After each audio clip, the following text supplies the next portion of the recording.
Hey nerds, it's Jared here. So in this video I want to talk about art critiques.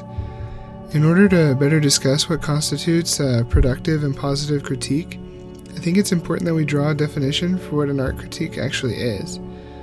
So I'm going to define a critique like this: a discussion based on the evaluation of a work of art in order to help the artist improve in technical aspects. And before continuing, I want to remind you all to like, comment, and subscribe for more content.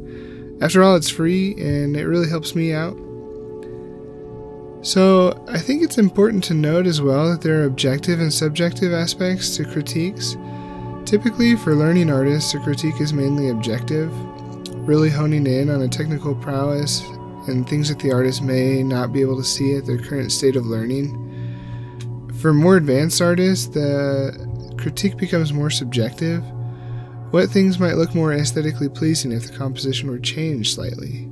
What sort of emotion is the painting expressing, and how can that be expressed better?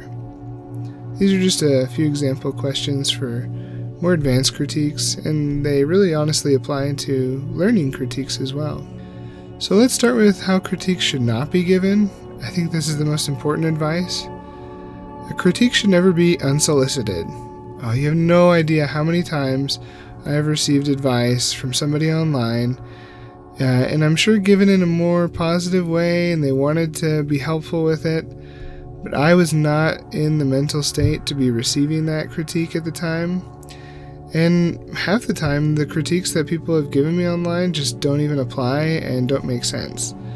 And that's coming from a perspective of knowing a lot more than I did at the time that it was given.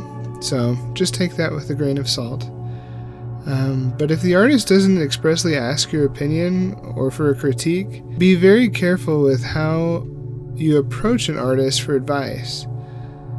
Or just don't give the advice no matter how badly you think the artist could use it. If the artist isn't in a mental state to be receiving that critique, it could do a lot more damage than it does construction. Number 2, a critique should not be express opinion. And what I mean by that statement is things like, I like it, it looks good, I don't like it, or my personal favorite, it really resonates with me.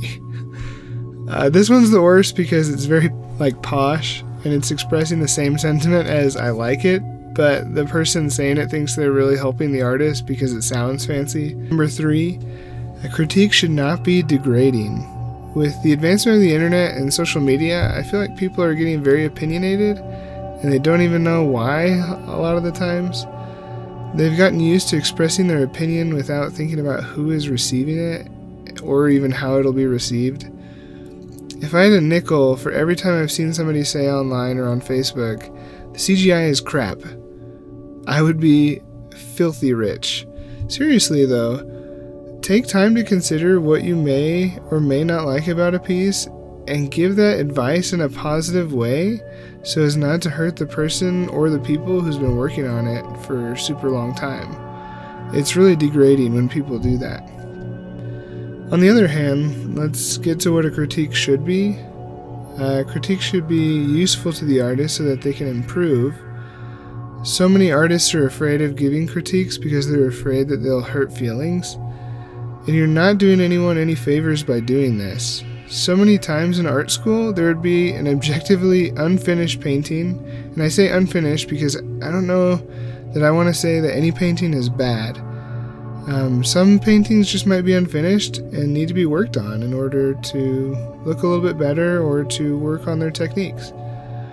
But as I was saying, there would be an objectively unfinished painting out for critique, and the people critiquing it would only say positive things about it so as not to hurt the artist's feelings. Critiques are interesting because they exist for the artist's improvement, not only for their pontification or making them feel good. So with that said, critiques need to come from a place of love and be done in a positive way, but they also need to help the artist improve. And like I said, there would be so many times where an unfinished painting would be up, and I knew people who would reuse the same painting from different classes in art school in order to just get done with their classes super fast or get done with their projects faster because they had other classes that they needed to tend to. And even though it was a reused painting or a rehashed painting, people would be giving all these positive critiques.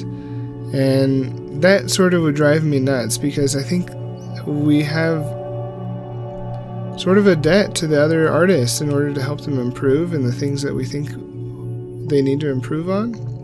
But also we need to do it in a loving way. The other thing I think critiques need to be, they need to be in depth. Like I was saying earlier, instead of "I like it" or it really resonates with me, we need to really think about why we like a piece, what works about the piece, and we need to get that out into words for the artist so that they can keep doing it. And it's the same thing for things they need to improve on.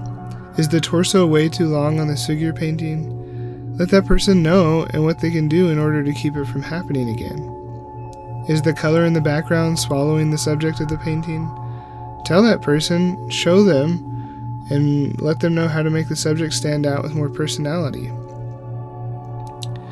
Anyways, these are just some of my thoughts and sentiments on critiques and how we can improve in the art world. Now, I don't think that this is always going to happen, so I think it's a good idea for artists to develop thick skin, sort of like a mental armor, if you will. Be ready to receive critiques at any moment from people online. Now, my biggest advice for artists is that they take critiques with a grain of salt. You need to be open for critiques, but also at the same time be able to be aware if that critique or advice that people is giving you is crap or not. Because some advice is not going to be useful for you and it just doesn't apply. You need to be able to discern the things that are actually valuable to you and that can help you improve, and the things that are just being spewed like venom from people's mouths. Anyways, I hope this helps you on your individual art journeys. I hope you find this useful not only for critiquing others, but for critiquing yourself as well. Remain positive. Keep improving and learning, and remember to smash that like button. Love you too, bye.